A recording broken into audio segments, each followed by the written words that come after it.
চট্টগ্রামের আমান বাজারে জঙ্গি আস্তানায় গোয়েন্দা পুলিশের অভিযান, সামরিক পোশাক, ভারী অস্ত্রসহ ৩ জেএমবি সদস্য আটক। জামিনে মুক্ত হয়ে রাজশাহীতে আবারও নাশকতার চেষ্টা জেএমবি সদস্যদের, আতঙ্কিত, নির্যাতনের শিকার অনেকেই, নজরদারির দাবি পুলিশের। পৌর নির্বাচনে প্রার্থীদের প্রচারণার সুযোগ থাকছে আর মাত্র একদিন, শেষ মুহূর্তের প্রচারণায় মুখর বিভিন্ন পৌর এলাকা।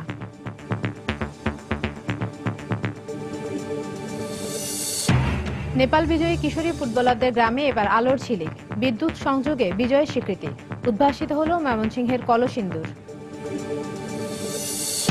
এবং ফ্ল্যাট কিনতে অনেকেই হচ্ছেন প্রতারণার শিকার, বছরের পর বছর ঘুরেও বুঝে পাচ্ছেন না প্রাপ্য ফ্ল্যাট। আবাসন ব্যবসায় মন্দার জন্য এটিও দায়ী অর্থনীতিবিদদের।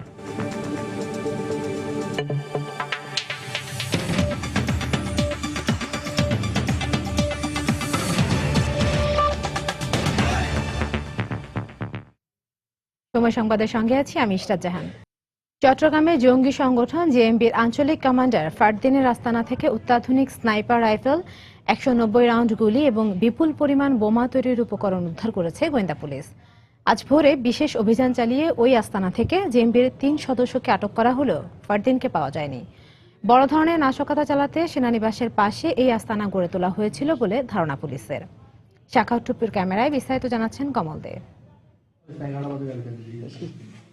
জেএমবির এই গোপন আস্তানায় আমেরিকার তৈরি অত্যাধুনিক MK-11 স্নাইপার রাইফেল দেখে বিস্মিত শীর্ষ পুলিশ কর্মকর্তারা। তাদের দাবি, বাংলাদেশে এ ধরনের ভারী অস্ত্র এ প্রথম উদ্ধার হলো, তাও আবার জঙ্গি সংগঠন জেএমবির আস্তানা থেকে। শনিবার মধ্যরাতে গোয়েন্দা পুলিশ প্রথমে জেএমবির সদস্য ফয়সালকে আটক করে, পরবর্তীতে তার স্বীকারোক্তি অনুযায়ী হাটাজারির আমান বাজার এলাকায় সন্ধান মেলে এই আস্তানার, আর সেখান থেকে আটক করা হয় রাসেল এবং নয়ন নামে আরো দুজনকে।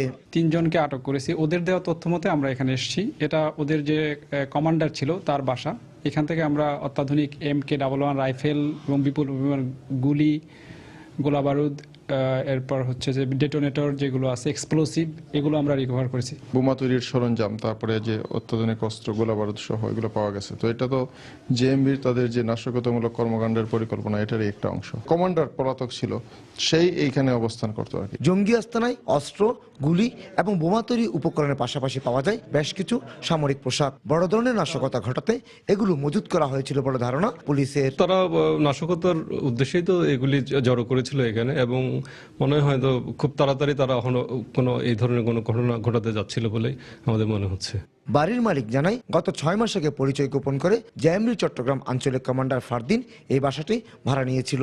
আমরা এখানে এতগুলি মানুষের মধ্যে কেউ যদি একটুখানি আমরা টের পাইনি, দেখি এই ফোলাটা এইরকম, যেখানে যদি সিঙ্গেল হইতো তাহলে বা আমি বুঝতে পারতাম যে বা সিঙ্গেল মানুষ এটার ভিতরে যান, কারণ ওর ওয়াইফ আছে, বাচ্চা আছে। এর আগে গত ৫ এবং ৬ অক্টোবর নগরের কর্ণফুলী ও বাইজিত এলাকায় এ ধরনের দুটি জঙ্গি আস্তানার সন্ধান পেয়েছিল পুলিশ। পরে পুলিশের উপর গ্রেনেড হামলা চালাতে গিয়ে জাবেদ নামে এক জঙ্গি সদস্য নিহত হয়েছিল।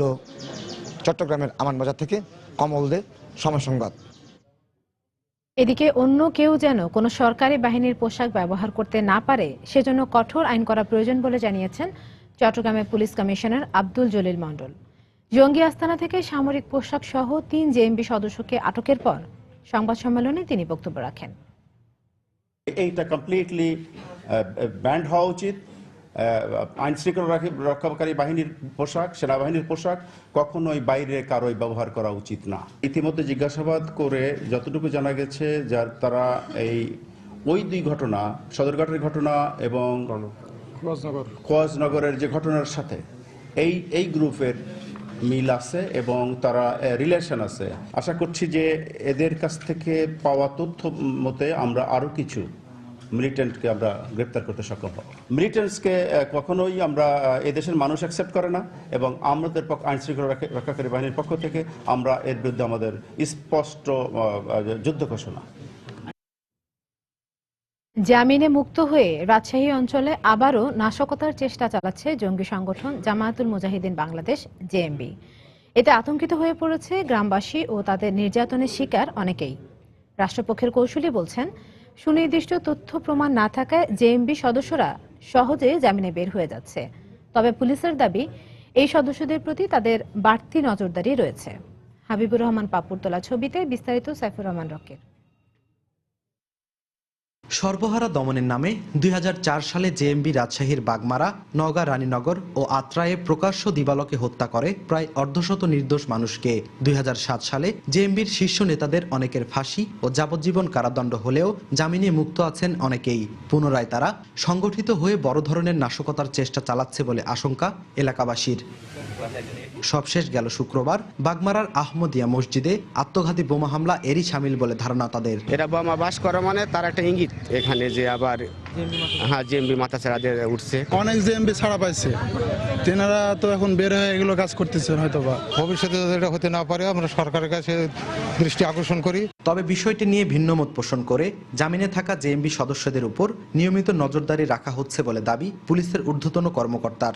নির্দিষ্ট সময় পর পর তাদেরকে ডাকা হয়। সরকারের পক্ষ থেকে তদারকি আছে বলেই তো আমরা তথ্যগুলো জানি যে তারা জামিন পেয়ে সেখানে তাদের স্বাভাবিক জীবনযাপন প্রমাণ দিয়েছে, তারা নির্দোষ, এটার সাথে জড়িত নয়। আর রাষ্ট্রপক্ষের আইনজীবী বলছেন, আইনের ফাঁকফোকর দিয়ে জেএমবি সদস্যরা জামিনে মুক্তি পেয়ে যাচ্ছেন। ইনভেস্টিগেশন যেভাবে তারা করেছে, এই ইনভেস্টিগেশনের ফাঁকফোকর তো পৃথিবীর সব জায়গায় আছে। যাদের বিরুদ্ধে হয়তো দুই একটা সাক্ষী আসতে পারে নাই, তারা হয়তো ছাড়া পেতে পারে, কিন্তু ছাড়ার সংখ্যা খুব কম আছে, কনভিকশনই সব হয়েছে। জঙ্গি সংগঠনগুলোর বিরুদ্ধে সামাজিকভাবে প্রতিরোধ গড়ে তোলার মাধ্যমে তাদের প্রতিহত করার আহ্বান জানিয়েছেন রাষ্ট্রপক্ষের এই কৌশলী। সাইফুর রহমান রকি, সময় সংবাদ, বাগমারা, রাজশাহী। ৭১ মানবতা বিরোধী অপরাধ মামলায় গাইবান্ধার জামায়াতের সাবেক সংসদ সদস্য আব্দুল আজিজ সহ ৮ জনের বিরুদ্ধে তদন্ত প্রতিবেদন চূড়ান্ত করেছেন আন্তর্জাতিক অপরাধ ট্রাইব্যুনালের তদন্ত সংস্থা। সকালে ধানমন্ডির নিজ কার্যালয়ে সংবাদ সম্মেলনের মাধ্যমে প্রতিবেদন চূড়ান্ত করেন তদন্ত সংস্থার সমন্বয়ক আব্দুল হান্নান খান। গাইবান্ধার সাবেক এমপি সহ বাকি ৬ জনই জামায়াতে ইসলামের নেতাকর্মী। তাদের বিরুদ্ধে ৭১ মুক্তিযুদ্ধের সময় হত্যা, গণহত্যা ও লুণ্ঠনের ৩টি অভিযোগ আনা হয়েছে। এছাড়া হবিগঞ্জের লিয়াকত আলী ও কিশোরগঞ্জের আমিনুল ইসলামের বিরুদ্ধে ৭টি অভিযোগ রয়েছে। অভিযুক্ত ৮ জনই পলাতক রয়েছেন। প্রতিবেদন আজই ট্রাইব্যুনালের প্রসিকিউশনে জমা দেওয়া হবে বলে জানিয়েছে তদন্ত সংস্থা। অপরাধের ধরন যেটা সবগুলোতে হয়ে থাকে, এই অপরাধের ধরন প্রায় একই: হত্যা, গণহত্যা, অবৈধভাবে আটক, নির্যাতন, অপহরণ এবং লুণ্ঠন। এখানে আমাদের ৬ জনের বিরুদ্ধে আমরা তদন্তে পাওয়া গেছে, তাদের সম্পৃক্ততা পাওয়া গেছে এবং ৬ জনের বিরুদ্ধেই আমরা অভিযুক্ত করতে পেরেছি এবং প্রতিবেদন দাখিল করব। মুক্তিযুদ্ধে শহীদের সংখ্যা নিয়ে বিতর্কিত মন্তব্য করায় বিএনপি চেয়ারপারসন বেগম খালেদা জিয়ার বিরুদ্ধে মামলা করেছেন এক আইনজীবী। সকালে ঢাকা মহানগর মুখ্য হাকিম আদালতে এই মামলা করা হয়। গত ২১ ডিসেম্বর রাজধানীর ইঞ্জিনিয়ার্স ইনস্টিটিউশন মিলনায়তনে জাতীয়তাবাদী মুক্তিযোদ্ধা দল আয়োজিত এক সমাবেশে যোগ দেন বেগম জিয়া। ওই অনুষ্ঠানে মুক্তিযুদ্ধে শহীদের সংখ্যা নিয়ে বিতর্ক রয়েছে বলে মন্তব্য করেন তিনি। এরপর সারা দেশে তার এই মন্তব্য নিয়ে তোলপাড় সৃষ্টি হয়। বিভিন্ন সামাজিক, সাংস্কৃতিক ও রাজনৈতিক সংগঠন এই মন্তব্যের বিরুদ্ধে প্রতিবাদ জানায়।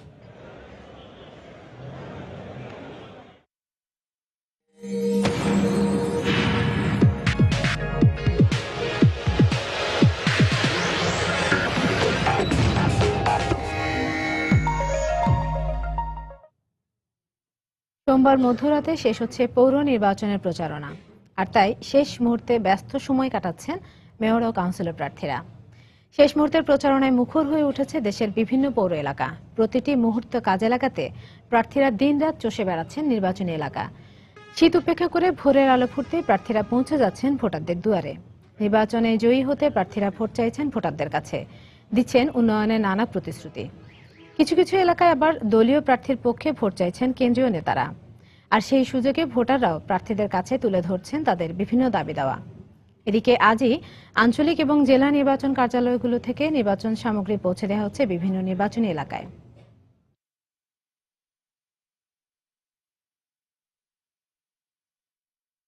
আসন্ন পৌরসভা নির্বাচন 2015 উপলক্ষে বিভিন্ন নির্বাচনী মালামাল আমরা সংশ্লিষ্ট উপজেলাগুলিতে আজ থেকে প্রেরণ করব। এই মালামালগুলির মধ্যে ব্যালট পেপার, সাংবাদিক, অবজারভার, বিভিন্ন কার্ড, তারপর তাদের পরিচয়পত্র ইত্যাদি রয়েছে।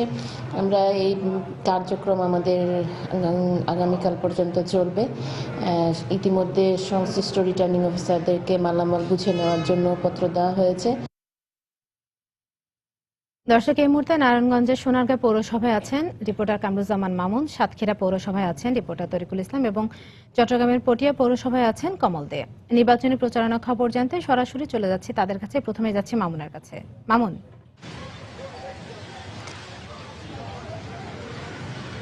আপনার কাছে।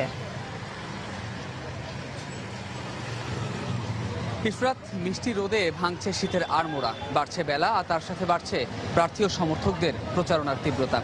আপনাকে জানিয়ে রাখি যে সোনারগাঁ পৌরসভার উদ্ধবগঞ্জ বাজারে রয়েছে এখন, এবং এই সোনারগাঁ পৌরসভায় কিন্তু মোট 9টি ওয়ার্ড রয়েছে এবং 9টি ওয়ার্ডে ভোট কেন্দ্রের সংখ্যাও কিন্তু 9টি। আসন্ন যে 30 ডিসেম্বর পৌর নির্বাচন অনুষ্ঠিত হতে যাচ্ছে, সেখানে কিন্তু ভোটাররা মোট 9টি ভোট কেন্দ্রে যে তাদের ভোটাধিকার প্রয়োগ করবেন।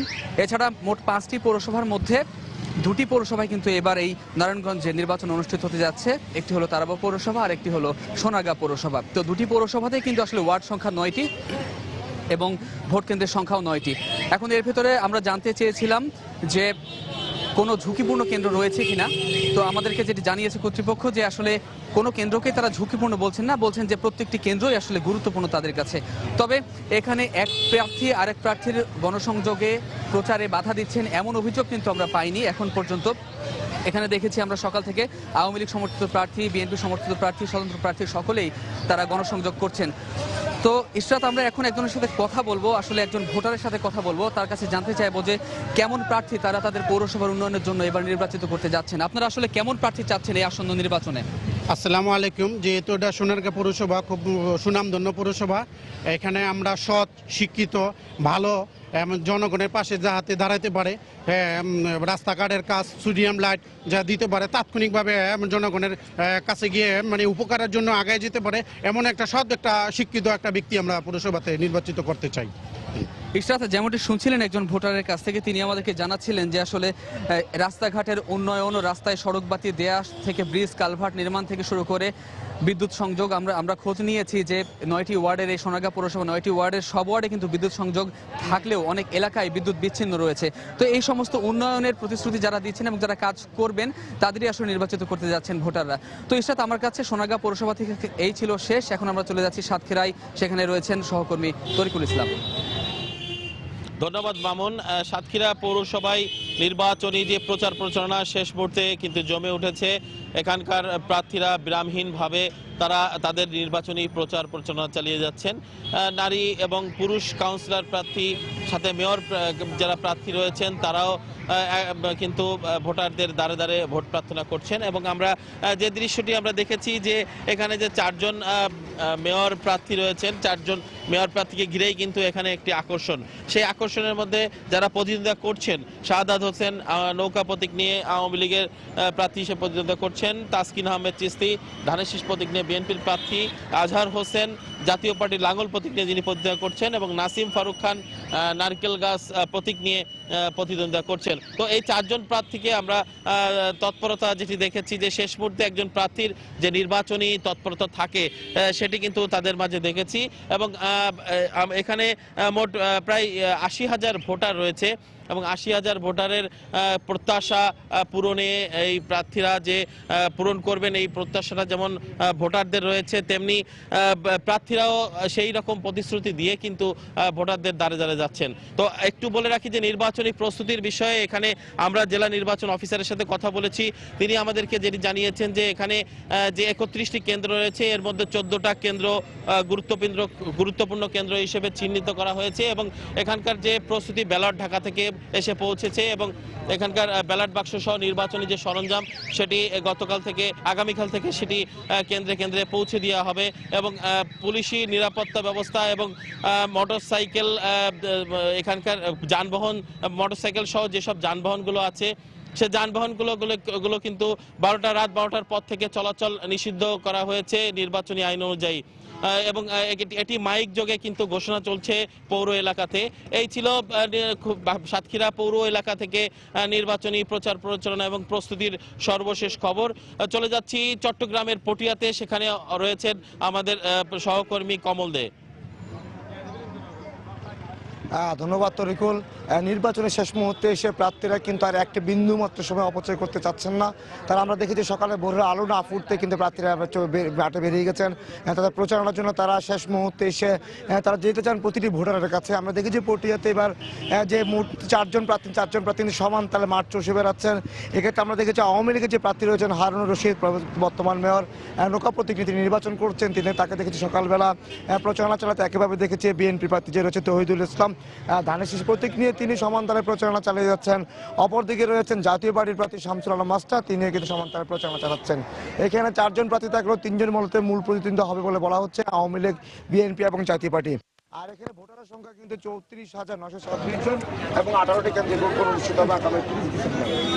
এবার চট্টগ্রামে নির্বাচন অনুষ্ঠিত হচ্ছে, তার মধ্যে দক্ষিণ চট্টগ্রামের পৌরসভা 5ম পৌরসভা সময় মহকুমা জেলা থেকে এটিকে উপজেলায় রূপান্তর করা হয়েছে, পরবর্তী এটি এখন পৌরসভা।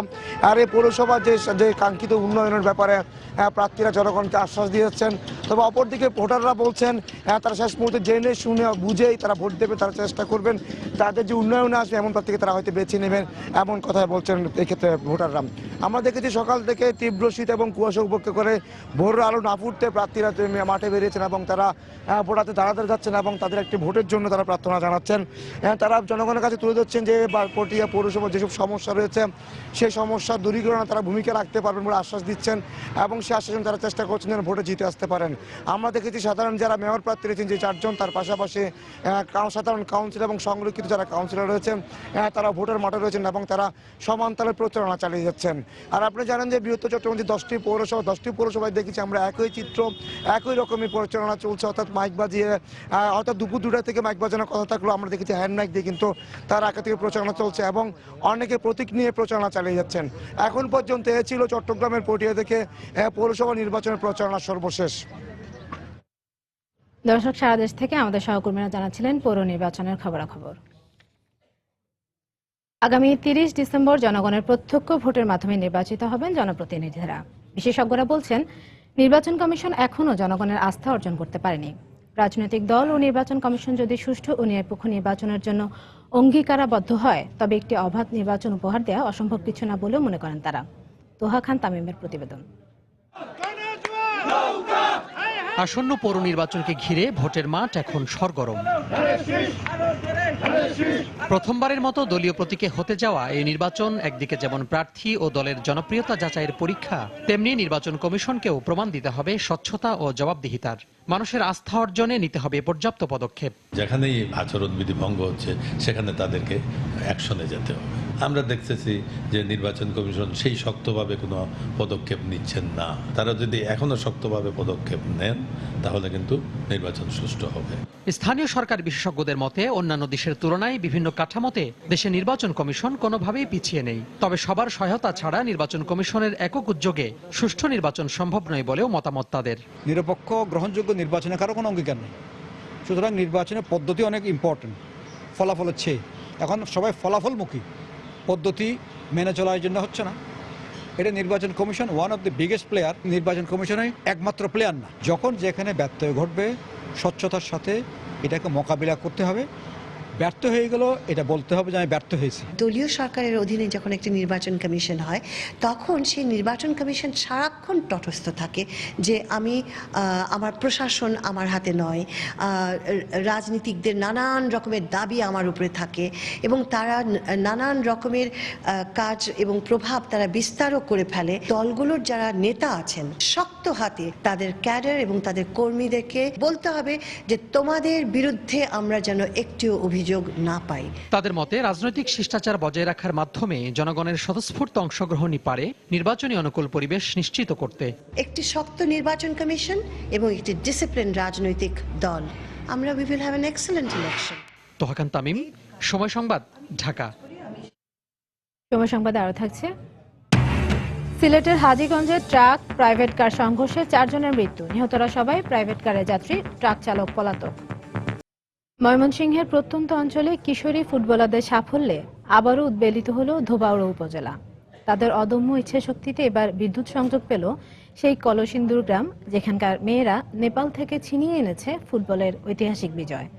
শনিবার কলসিন্দুর সহ 9টি গ্রামে সেই বিজয়ের যেন স্বীকৃতি মিলল বিদ্যুৎ সংযোগ দেওয়ার মাধ্যমে। এদিকে বিজয় আর অন্যদিকে বিদ্যুতের আলো, পুরো গ্রামটি যেন ভাসছে খুশির বন্যায়। কলসিন্দুর থেকে ফিরে নিজামুদ্দিন লিটনের তোলা ছবিতে আরও জানাচ্ছেন দেবাশিস রায়। ময়মনসিংহ সদর থেকে প্রায় 80 কিলোমিটারের দীর্ঘ পথ পেরুলে দেখা মিলবে কলসিন্দুর গ্রাম, যে নিভৃত পল্লীর আলো বাতাসেই বেড়ে উঠছে বাংলার একালের যোদ্ধারা। বলছি, গত 20 ডিসেম্বর নেপালের মাঠে এশিয়ান ফুটবল কনফেডারেশনে আঞ্চলিক চ্যাম্পিয়ন হয়ে ফেরা অনূর্ধ্ব 14 নারী ফুটবল দলের নাজমা, তহুরা, রূপা আর তাসলিমাদের কথা, যাদের ফুটবল জাদুতে লাল সবুজের পতাকাকে নতুন করে চিনেছে বিশ্ববাসী। প্রবল পরিশ্রমী আর সহজ সরল সেই মেয়েদের গ্রামে এতদিন ছিল না কোনো বিদ্যুৎ ব্যবস্থা। শনিবার আধারে ঢাকা সেই গ্রামের মেয়েগুলো হঠাৎই উল্লসিত হয়ে ওঠে বিদ্যুৎ পাবার পূর্ণতায়। উচ্ছ্বসিত কণ্ঠে আলোড়িত হয় নতুন স্বপ্নের বুলি। আমরা এখন আমাদের প্রিয় যে মানুষগুলা খেলোয়াড়, ওদের খেলা দেখতে পারবো আর ওদের খেলা দেখে শিখবো। যখন খেলবো তখন আমাদের গ্রামের সবাই দেখতে পারবে বিদ্যুৎ আসছে, তার জন্য তারা টিভিতেও দেখতে পারবে। আমি এমন একটা প্লেয়ার হইতাম চাই যে সবাই বাংলাদেশের মিলিয়া, আমরা বাংলাদেশের মানুষেরই অনেকে মিলিয়া যেন আমরা বিশ্বকাপ খেলে আনতে পারি। এদিকে বিদ্যুৎ সংযোগ দিতে এসে সরকারের মন্ত্রীও বললেন ওরা এগোচ্ছে বিজয়ের পানে। একটা নতুন বাংলাদেশ, আধুনিক বাংলাদেশ সারা বিশ্বের কাছে পরিচিত করতে তারা যুদ্ধ করছে। আমরা যুদ্ধ করছি না, আমাদের ফুটবলাররা যুদ্ধ করেছে। অন্যদিকে মেয়েদের অর্জনে বিদ্যুৎ পেয়ে খুশির যেন সীমা নেই গ্রামবাসীরও। ছোট ছোট বাচ্চারা যে খেলাধুলা করছে, ওদের জন্য, ওদের উদ্যোগে আমরা কারেন্ট পাইছি। নেপালটা হারাইছে, আরো সামনে আরো হারাইবে। তবে যে মহিষী শিক্ষয়িত্রীর দূরদর্শিতায় কলসিন্দুর গ্রামের এত সুনাম, মেয়েদের নিয়ে তার স্বপ্ন আরো অনেক দূর। ওরা একদিন যেরকম অবহেলিত ছিল, সেরকম ওরা এখন ফুটবলের সর্বোচ্চ শিখরে ওরা পৌঁছেছে। বিশ্বকাপ যেন ওরা খেলতে পারে, এটা যেন আমি দেখে মরতে পারি। সবার আশা দারিদ্র্য সীমায় বেঁচে থাকা এই রত্নগুলোর যত্ন নিলে আগামীতে ধরা দেবে আরো বিরল সম্মান। দারুণ উদ্যমী আর দৃঢ় প্রত্যয়ী এসব কিশোরী এখন স্বপ্ন দেখছে বাংলাদেশকে নতুন সম্মানে সমুজ্জ্বল করার। স্বপ্ন দেখছে বিশ্বকাপ ফুটবলে বাংলাদেশের শিরোপা অর্জনের। ধোবাউড়ার ঐতিহাসিক কলসিন্দুর গ্রাম থেকে দেবাশিস রায়, সময় সংবাদ, ময়মনসিংহ। প্রতারণা, আবাসন ব্যবসার সঙ্গে প্রায় অবধারিতভাবে জড়িত একটি শব্দ। এমন অনেক ভুক্তভোগী আছেন যারা ফ্ল্যাট কিনতে আবাসন প্রতিষ্ঠানগুলোতে টাকা দিয়েছেন, কিন্তু বছরের পর বছর ঘুরিয়েও তাদের প্রাপ্য ফ্ল্যাট তো দূরের কথা, পাওনা টাকাটাও ফেরত দিচ্ছে না অনেক প্রতিষ্ঠান। অর্থনীতিবিদ ও রিহ্যাব বলছে অন্যান্য অনেক কারণের পাশাপাশি একটি প্রতারণার বাস্তব গল্প আবাসন ব্যবসায় মন্দাভাবের অন্যতম কারণ। আবাসন শিল্প নিয়ে আতিকুর রহমান তমালের 3 পর্বের ধারাবাহিকের দ্বিতীয় পর্ব আজ। উত্তরার দক্ষিণখানের ব্লু ফ্লাওয়ার প্রকল্প বেশ খোলামেলা আবাসন প্রকল্পটির নির্মাতা প্রতিষ্ঠান মিশন গ্রুপ। তাদের এই প্রকল্পে প্রতিটি ফ্ল্যাটের দাম 45 থেকে 50 লাখ টাকা। নিজস্ব একটা আবাসনের স্বপ্নে এই প্রকল্পে অন্য অনেকের মতোই মমিন আনোয়ার 3 বছর আগে মিশন গ্রুপের হাতে তুলে দেন পুরো টাকা। কিন্তু চুক্তিপত্র অনুযায়ী চলতি বছরের মার্চে ফ্ল্যাট হস্তান্তরের কথা থাকলেও প্রকল্পটির নির্মাণ কাজই বন্ধ রয়েছে প্রায় বছর খানেক ধরে। আর এখন ফ্ল্যাট তো দূরের কথা, পাওনা টাকা চেয়েও পাচ্ছেন না তারা। একই রেসপন্স ফর দ্য লাস্ট 1 ইয়ার দিচ্ছি, দেব, হবে। মার্চে যেমন আমার ডেটটা ওভার হয়েছে, I should be in my own flat, সেখানে আমি এখন ভাড়া থাকছি আমার ফ্ল্যাট থাকা সত্ত্বেও, I am paying a big amount. তাদের কাছে এখন গেলে যেটা হয়, তারা অ্যারোগেন্টলি বলে না, বাট সাইলেন্টলি বলে যে আপনারা যা করতে পারেন করেন। এ ব্যাপারে মিশন গ্রুপে যোগাযোগ করা হলে কেউ ক্যামেরার সামনে কথা বলতে রাজি হননি। তবে উপস্থিত এই কর্মকর্তা নিজেও স্বীকার করেছেন ব্যাপারটি ঠিক হচ্ছে না। এখনো হ্যান্ডওভার তো করা হয়নি, কাজের অনেকখানি বাকি আছে। আপনি কি মনে করেন এটা স্বাভাবিক? না না, স্বাভাবিক অবশ্যই না। যেটা আমি যদি ওখানে তাদের অবস্থানে থাকতাম, আমরা এই জিনিসটা করতাম যে আসলে এই ব্যাপারটা দেখেন। সংশ্লিষ্টদের মতে অনেকগুলো কারণের পাশাপাশি এই শিল্পের ভগ্নদশার এটাও একটা কারণ। এই ধরনের উদাহরণ একটা না, বহু উদাহরণই দেওয়া যাবে, বহু উদাহরণে আছে। অনিশ্চিত, মানে কবে শেষ করবে নোবডি নোজ। একদম কাজ ডেড ফেলায় বসে আছে, কাজই করতেছে না, তাহলে কি করবে? রিহ্যাব তাদের একটি উদ্যোগ থাকা দরকার যে কোন ধরনের অ্যাপার্টমেন্ট ব্যবসায়ীরা সময় মতো তাদের অ্যাপার্টমেন্টগুলো বুঝিয়ে দিতে পারছেন না। আমাদের মেম্বার হচ্ছে 1200, কিন্তু ডেভেলপার আছে বাংলাদেশে প্রায় 3500। আর আমাদের মেম্বাররা যদি কোনো অন্যায় করে, আমরা তাদেরকে বহিষ্কার করি। তবে মিশন গ্রুপ রিহ্যাবের সদস্য হওয়ায় ব্যাপারটি সুরাহা করা হয় বলে তিনি জানিয়েছেন। এই রাজধানীতে ফ্ল্যাট কেনার নামে কত মানুষ প্রতারণার শিকার হয়েছেন বা হচ্ছেন, এর সঠিক সংখ্যা কে বা জানে। আবাসন খাতের সঙ্গে জড়িতরা বলছেন এ থেকে রক্ষা পেতে একদিকে যেমন গ্রাহকদের সচেতন থাকা উচিত, অন্যদিকে সরকারের পক্ষ থেকে নেওয়া উচিত আইনি কার্যকর পদক্ষেপ।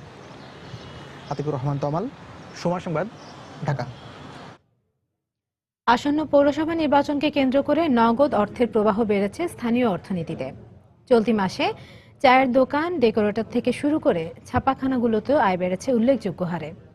এতে সাময়িক মূল্যস্ফীতির আশঙ্কা রয়েছে সংশ্লিষ্ট এলাকাগুলোতে। তবে নির্বাচনের পর প্রতিশ্রুতি অনুযায়ী উন্নয়ন বাস্তবায়ন হলেই তা জাতীয় অর্থনীতিতে ভূমিকা রাখবে বলে মনে করছেন অর্থনীতিবিদরা। বিস্তারিত জানাচ্ছেন এজি মাহমুদ। এই চায়ের কাপের মতোই এখন সারা দেশে উত্তাপ ছড়াচ্ছে পৌর নির্বাচন। প্রচারণায় ব্যস্ত প্রার্থীদের কর্মী সমর্থকদের ভিড় বেড়েছে স্থানীয় চায়ের দোকানগুলোতে। এতে আগের তুলনায় বিক্রি বেড়েছে চা, বিস্কিট, কোমল পানীয় সহ বিভিন্ন খাদ্যপণ্যের। সন্ধ্যার পরে অনেক প্রচন্ড লোকজন হয়, দোকানে জায়গা দিতে পারি না এবং আমার দোকানে অনেক লোকও বাড়িয়ে নিছি। খুবই ভালো বেচাকেনি হচ্ছে। নির্বাচনী প্রচারণায় বহুল ব্যবহৃত পোস্টার আর লিফলেটের ডিজাইনও চলছে পুরোদমে। ব্যস্ততা আর আয় দুটোই বেড়েছে ছাপাখানাগুলোতে। প্রায় 3 লক্ষ পোস্টার ছোট বড় মিলে করেছি। নর্মালি আমাদের অন্যান্য মাসে 2 লাখ 3 লাখ টাকা সেল হয়, কিন্তু নির্বাচনের উপলক্ষে প্রায় 10 থেকে 15 লক্ষ টাকা সেল হয়ে গেছে অলরেডি। অন্য যে কোনো সময়ের তুলনায় ভিড় বেড়েছে ডেকোরেশনের দোকানেও। ব্যাটারি, মাইক আর মাইক্রোফোন ভাড়া নিয়ে গান আর ছন্দের সুরে চলছে নির্বাচনী প্রচারণা। নির্বাচনের কারণে মনে করেন 5-6টা করে মাইক প্রতিদিন যায়। অন্য মাসের চাইতে মনে করেন এমনি যদি 10,000 টাকা কামায়, এই মাসে 15,000 টাকা কামায়। নির্বাচনে ফলাফল ঘোষণার পরপরই বিজয়ী প্রার্থীর কর্মী সমর্থকরা ভিড় জমান মিষ্টির দোকানে। তাই মিষ্টির বাড়তি বিক্রি নিয়ে আশাবাদী বিক্রেতারাও। নরমালে 60-70 কেজি, এমনি নির্বাচনের সময় মিষ্টি যাবে 120-30-150 কেজি আর কি। এদিকে নির্বাচনী আচরণবিধি না মেনে নির্ধারিত ব্যয়সীমার অতিরিক্ত খরচ হচ্ছে বলেই স্থানীয় পর্যায়ে অর্থের প্রবাহ বেড়েছে বলে মনে করছেন অর্থনীতিবিদরা। নির্বাচিত প্রতিনিধি জনগণের প্রত্যাশা মাফিক যদি কাজগুলো করতে পারেন এবং তাতে যদি জনগণের চাহিদা মেটানো যায়, তাহলে নির্বাচনের মাধ্যমে যে পজিটিভ ইম্প্যাক্ট সেটা অনেক বেশি দীর্ঘমেয়াদী বা সুদূর প্রসারী হতে পারে। নির্বাচন এলে রিকশা শুধুমাত্র যোগাযোগ নয়, হয়ে ওঠে নির্বাচনী প্রচারণার অন্যতম গুরুত্বপূর্ণ বাহন। আর এই টাঙ্গাইল পৌরসভাতে শুধুমাত্র নির্বাচনকে কেন্দ্র করে রিকশা চালকদের দিন প্রতি আয় বেড়েছে প্রায় 100 থেকে 200 টাকা। এজি মাহমুদ, সময় সংবাদ, টাঙ্গাইল। নবগঠিত ময়মনসিংহ বিভাগে 1 জানুয়ারি বই উৎসব পালনের প্রস্তুতি প্রায় শেষ পর্যায়ে। বিভাগের 4 জেলায় প্রায় 43.5 লাখ শিক্ষার্থীর হাতে তুলে দেওয়া হবে নতুন বই। শিক্ষা প্রতিষ্ঠান প্রধানরা বলছেন, বছরের প্রথম দিনই বই তুলে দিতে পারায় ঝরে পড়ার হার কমছে। শিক্ষা কর্মকর্তারা বলছেন, জেলা ও উপজেলা সদর সহ প্রতিটি বিদ্যালয়ে বই উৎসব পালনে সব রকম ব্যবস্থা নেওয়া হয়েছে। হোসেন আলীর ক্যামেরায় বিস্তারিত জানাচ্ছেন হারুনুর রশিদ। ময়মনসিংহ বিভাগের প্রাথমিক ও মাধ্যমিক পর্যায়ের শিক্ষা প্রতিষ্ঠানগুলোর বার্ষিক পরীক্ষা শেষ হয়েছে আগেই। এখন নতুন ক্লাসে উঠে নতুন বই হাতে পাওয়ার দিন গুনছে শিক্ষার্থীরা। আর শিক্ষকরা ব্যস্ত সময় পার করছেন নতুন বই গোছানোর কাজে। বইয়ের প্রতি যে বাচ্চাদের আনন্দ, যে নতুন বছর নতুন বই, এই আনন্দটা যেন ফুলফিল হয়, সেজন্য আমরা আগে থেকে বইটা সেট ওয়ারি গুছায় রাখতেছি। শিক্ষা প্রতিষ্ঠান প্রধানরা বলছেন, গত কয়েক বছর ধরে বছরের প্রথম দিনই বই তুলে দিতে পারায় ঝরে পড়া রোধের পাশাপাশি বিদ্যালয়ে শিক্ষার্থীদের উপস্থিতি বেড়েছে। নতুন বইয়ের আলাদা একটা গন্ধ আছে, এই গন্ধটা আসলে ঝরে পড়া রোধ করেছে এবং শিক্ষার্থীরা বিদ্যালয়মুখী হয়েছে। এতে ছাত্ররা খুব খুশি, কারণ প্রত্যেক বছরে কিন্তু 1 তারিখ 2 তারিখে বইগুলো পেয়ে যায়। হ্যাঁ, এই জন্য ছাত্র উপস্থিতি অনেক বেশি, বাচ্চা কিন্তু নাই বললেই চলে। শিক্ষা কর্মকর্তারা বলছেন, জেলা ও উপজেলা সদর সহ প্রতিটি বিদ্যালয়ে বই উৎসব পালনে ব্যবস্থা নেওয়া হয়েছে। প্রত্যেকটা স্কুলেই শিক্ষার্থীরা আসবে খালি হাতে এবং যাবে তারা বই নিয়ে। স্কুল, মাদ্রাসা তারা আনুষ্ঠানিকভাবে বইটা বিতরণ করবে। ময়মনসিংহ বিভাগে প্রাথমিক ও মাধ্যমিক পর্যায়ের 10,077টি শিক্ষা প্রতিষ্ঠানে 2,64,85,583 বই বিতরণ করা হবে। হারুনুর রশিদ, সময় সংবাদ, ময়মনসিংহ। সময় সংবাদে আরো থাকছে, জীবন বাজি রেখে বিশাল পথ পাড়ি দিয়ে গ্রিসে এসেও সুখে নেই বাংলাদেশিরা। বেশ কয়েক বছর ধরে চলা অর্থনৈতিক মন্দাই কারণ বলছেন সংশ্লিষ্টরা। সিলেটের হাজীগঞ্জে ট্রাক ও প্রাইভেট কারের মুখোমুখি সংঘর্ষে 4 জন নিহত হয়েছেন। এরা সবাই প্রাইভেট কারের যাত্রী। পুলিশ জানায়, গত রাত 12টার দিকে সিলেট ফেঞ্চুগঞ্জ সড়কের মোগলাবাজার থানা এলাকায় সিলেটগামী একটি প্রাইভেট কারের সাথে বিপরীতমুখী মাল বোঝাই ট্রাকের মুখোমুখি সংঘর্ষ হয়। এতে ঘটনাস্থলে 2 জন নিহত হন। পরে ফায়ার ব্রিগেড এসে আহতদের সিলেট ওসমানী মেডিকেল কলেজ হাসপাতালে নিয়ে যায়। পরে সেখানে আরও 2 জন মারা যান। ট্রাকের চালক পালিয়ে গেলেও ট্রাকটি জব্দ করা হয়েছে। রাজধানী কামরাঙ্গীরচরে নার্গিস আক্তার নামে এক গৃহবধূকে শ্বাসরোধ করে হত্যা করেছে দুর্বৃত্তরা। গতকাল সন্ধ্যায় বাসায় ঢুকে তাকে হত্যা করা হয় বলে জানিয়েছে পুলিশ। এদিকে রাজধানীর বসুন্ধরা আবাসিক এলাকায় জান্নাতুল ইসলাম বৃষ্টি নামে আরেক গৃহবধূর রহস্যজনক মৃত্যু হয়েছে। পরিবারের পক্ষ থেকে অভিযোগ করা হয়েছে যৌতুক না পেয়ে তাকে হত্যা করা হয়। দুটি ঘটনাতেই হত্যা মামলা দায়ের করেছে পুলিশ। প্রত্যক্ষদর্শীর বিবরণে জানা যায় মুখে টেপ পেঁচিয়ে ও পরে শ্বাসরোধ করে গৃহবধূ নার্গিস আক্তারকে হত্যা করা হয়। নিহতের স্বামী দাবি করেছেন ডাকাতরাই তাকে হত্যা করেছে। হাতের ব্রেসলাইট, কানের দুল, সেই তারপরে মনে করেন আংটি, মানে অন্যান্য স্বর্ণ আর অনেকগুলো আছিল, হার মার যা আছিল এগুলা কুত্তর টোকে এটাকে দেখলাম যে সবগুলা বক্স পড়িয়া রয়েছে। পুলিশ জানিয়েছে হত্যাকাণ্ডের মূল ঘটনার তদন্ত চলছে এবং বাইরের লোক কিভাবে তালাবদ্ধ মূল ফটক পেরিয়ে ঘরে ঢুকে হত্যাকাণ্ড ঘটিয়েছেন সেটি তদন্ত করে দেখছেন তারা। প্রাথমিকভাবে দেখা যাচ্ছে যে দুজন অজ্ঞাতনামা লোক ঘরে ঢুকছিল, ঢুকে মহিলাকে তার হাত পা বেঁধে শ্বাসরোধ করে খুন করে পালিয়ে যায়। ওরা সবাইকে জিজ্ঞাসাবাদ করতেছি, তার স্বামীকে জিজ্ঞাসা করবো। মালিক দাবি করছেন যে গেটে চাবি তালা লাগানো থাকে এবং প্রত্যেক ভাড়াটের কাছে চাবি থাকে।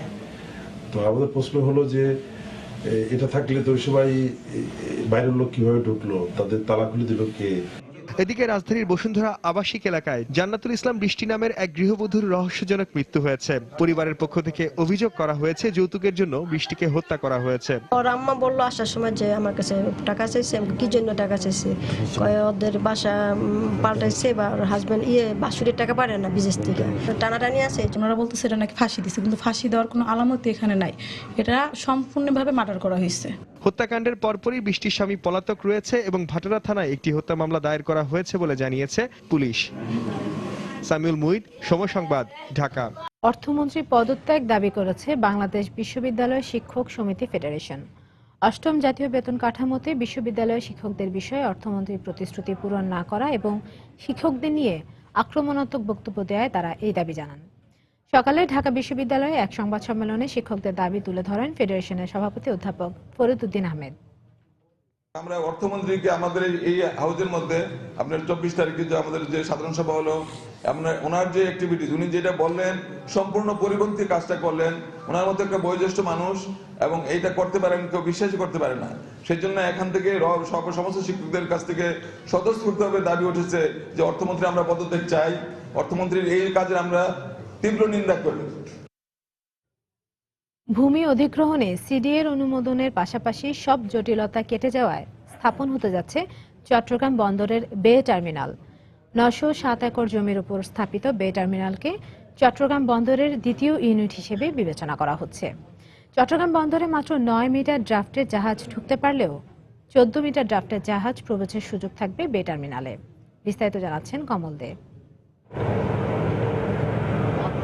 দেশের 92% আমদানি রপ্তানি বাণিজ্য সম্পন্ন করার পাশাপাশি বছরে 13% হারে প্রবৃদ্ধি অর্জন করছে চট্টগ্রাম বন্দর। দিন দিন বন্দরের কাজের পরিধি বাড়লেও স্থান সংকুলন নিয়ে সমস্যা হচ্ছে। এই অবস্থায় নগরীর কাঠটলি এলাকায় 2 যুগ আগে জেগে ওঠা চরে শুরু হয় বে টার্মিনাল স্থাপনের প্রক্রিয়া।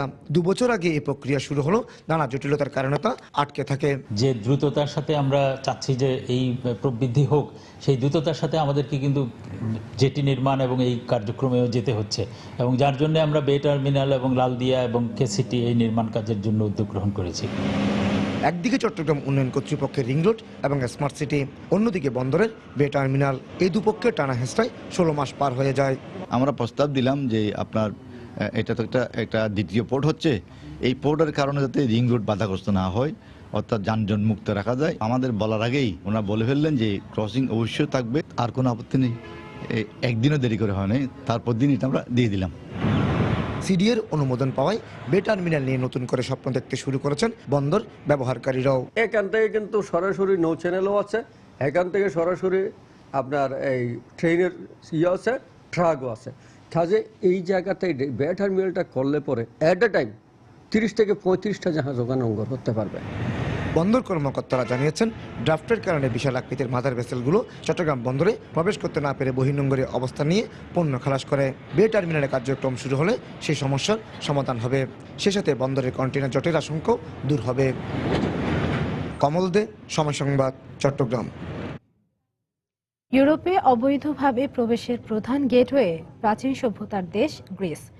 কখনো শত শত মাইল হেঁটে, আবার কখনো ছোট্ট নৌকায় সমুদ্র পাড়ি দিয়ে জীবন বাজি রেখে গ্রিসে আসেন অভিবাসীরা।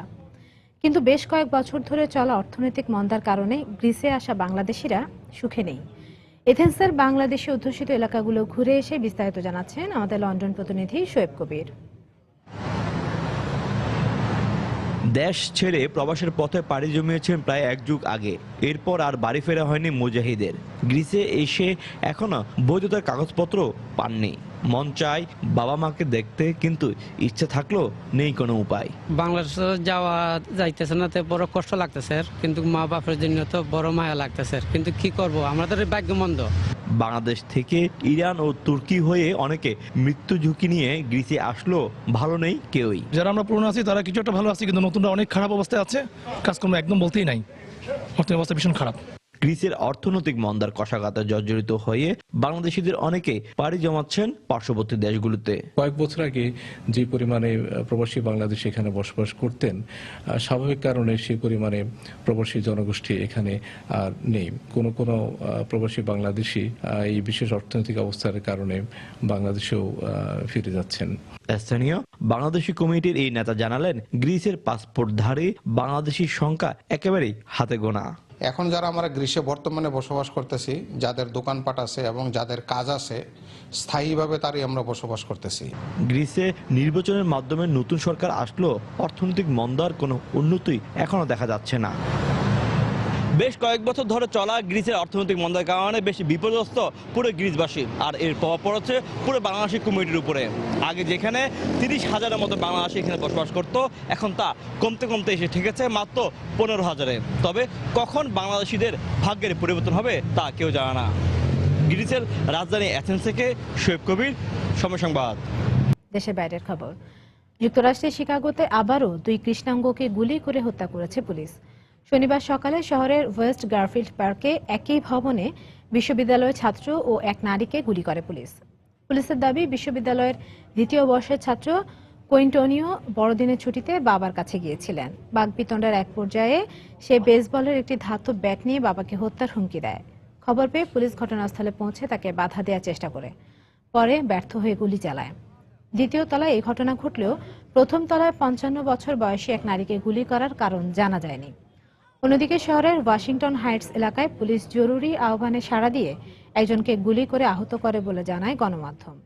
শিকাগোতে 2014 সালে পুলিশ কর্মকর্তার গুলিতে কৃষ্ণাঙ্গ কিশোর ম্যাকডোনাল্ড হত্যার ঘটনায় সম্প্রতি মেয়রের পদত্যাগের দাবিতে বিক্ষোভ ছড়িয়ে পড়ে।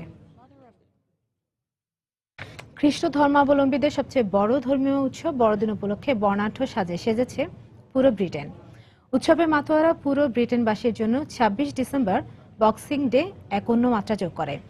এদিন থেকে ব্রিটেন জুড়ে কেনাকাটায় থাকে নানা ধরনের মূল্যহ্রাস ও অফারের ছড়াছড়ি।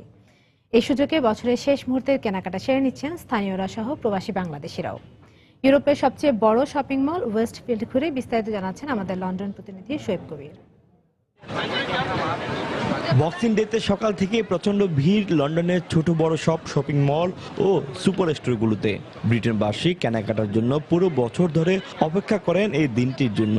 পছন্দের সব ধরনের সামগ্রী কিনতে পরিবারের ছোট বড় সবাইকে নিয়ে শপিং মলে জড়ো হয়েছেন বাসিন্দারা। কম দামে পছন্দের জিনিস কিনতে পেরে সন্তুষ্ট তারা। আমি আমার ছেলে ও আমার পরিবারের জন্য অনেক উপহার কিনেছি, আমি খুবই খুশি। আকর্ষণীয় ছাড়ে কেনাকাটার এই মহা আয়োজনে প্রবাসী বাংলাদেশিদেরও ভিড় দেখা গেছে। পূর্ব লন্ডনের ওয়েস্ট ফিল্ড সহ আশেপাশের শপিং মলগুলোতে ভিড় জমায় তারা।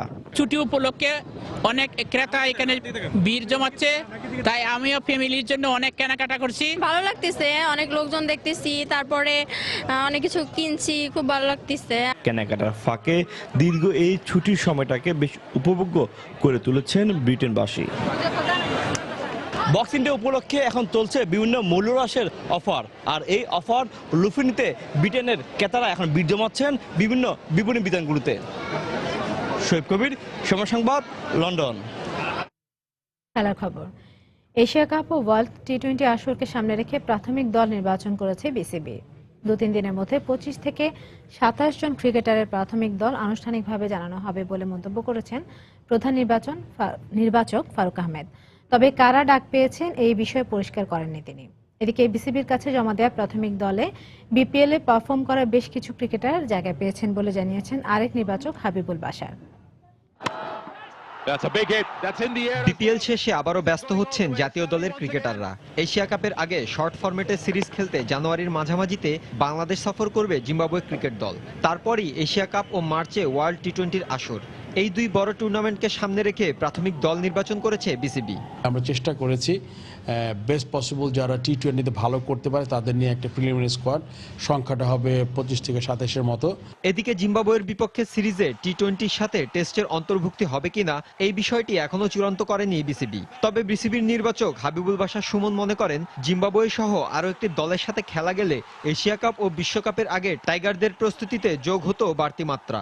যেহেতু সামনে আমাদের এশিয়া কাপ এবং টি20 ওয়ার্ল্ড কাপ, দুইটা টি20 ফরম্যাটে খেলা, আর যেহেতু আমাদের টি20 ফরম্যাটে খেলা খুব বেশি হয় না, তো যদি আমরা একটা খেলার সুযোগ পাই জিম্বাবুয়ে প্লাস আরেকটা দলের সাথে যদি খেলার সুযোগ পাই আমাদের প্রস্তুতিটা খুব ভালো হবে। কারণ ওয়ার্ল্ড কাপে যখন যাবো, এশিয়া কাপে যাবো, তখন আসলে নিজেদের প্রস্তুত করার সময়টা খুব বেশি থাকে না।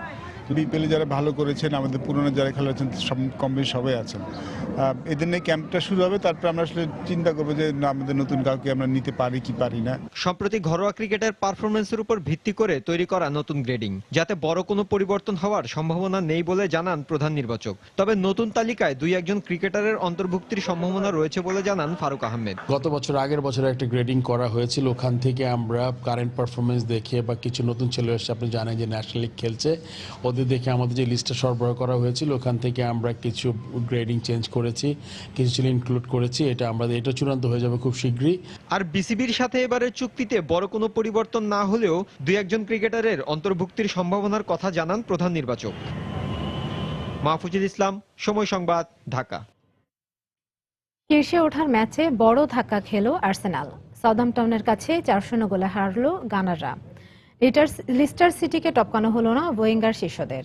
হ্যাম্পশায়ারের সেন্ট মেরি স্টেডিয়ামে ম্যাচের শুরু থেকে আধিপত্য বিস্তার করে খেলে স্বাগতিক দল। ফল আসে 19 মিনিটে। ডাচ রাইট ব্যাক মার্টিনার গোলে এগিয়ে যায় রোনাল্ড কোমেন শিষ্যরা। এরপর 55 ও 69 মিনিটে শেন লং ও ফন্টের গোলে বড় লিড পায় সেন্টসরা। অতিরিক্ত সময় আইরিশ স্ট্রাইকার শেন লং এর দ্বিতীয় গোলে 4-0 গোলের জয় নিয়ে মাঠ ছাড়ে স্বাগতিক দল।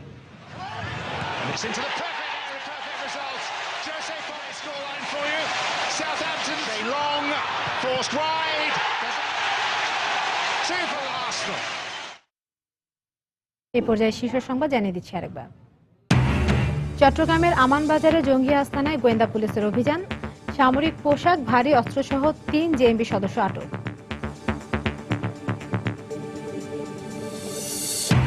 জামিনে মুক্ত হয়ে রাজশাহীতে আবারও নাশকতার চেষ্টা জেএমবি সদস্যদের। আতঙ্কিত, নির্যাতনের শিকার অনেকেই। নজরদারির দাবি পুলিশের। পৌর নির্বাচনে প্রার্থীদের প্রচারণার সুযোগ থাকছে আর মাত্র একদিন। শেষ মুহূর্তের প্রচারণায় মুখর বিভিন্ন পৌর এলাকা।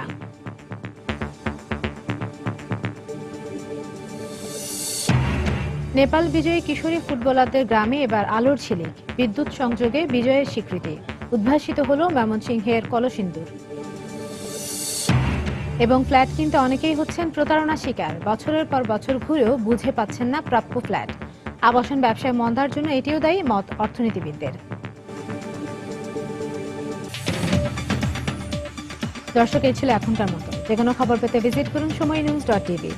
যে কোনো বাংলা লিঙ্ক রবিও সিটিসেল নম্বর থেকে সময় সংবাদের খবর, অনুষ্ঠান সম্পর্কে জানতে এবং যে কোনো তথ্য সময় সংবাদকে জানাতে ডায়াল করুন 16242 নম্বরে। এছাড়া এইমাত্র পাওয়া খবর আপনার মোবাইলে পেতে SMS করুন *SN লিখে পাঠিয়ে দিন 16242 নম্বরে। সঙ্গে থাকুন সময়।